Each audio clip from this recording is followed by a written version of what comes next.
Isa sa mga guests sa Asia Comic Con sa Pasay ang Hollywood actor na si Nicholas Hoult.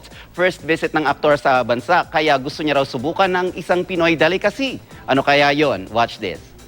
You can already take your photos of Nicholas. Nasa bansa ngayon ng Hollywood actor na si Nicholas Hoult. Gumanap siyang zombie sa pelikulang Warm Bodies, Jack sa Jack the Giant Slayer, Beast sa X-Men, at Nox sa bagong remake ng Mad Max. Si Nicholas, isa palang self-confessed Pokemon Go fanatic. Miyembro siya ng Team Mystic at nasa level 13. Napahanga raw siya sa Pilipinas dahil first time niya rito.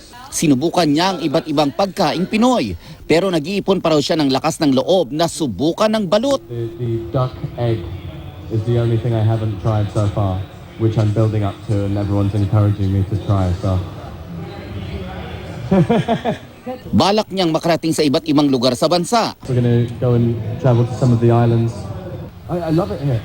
Everyone's been wonderful so far, really friendly. Magkaka-meet and greet event si Nicholas sa kanyang mga tagahanga bukas sa isang convention center sa Pasay. Thank you again so much for joining us here today. Thank you as well to all.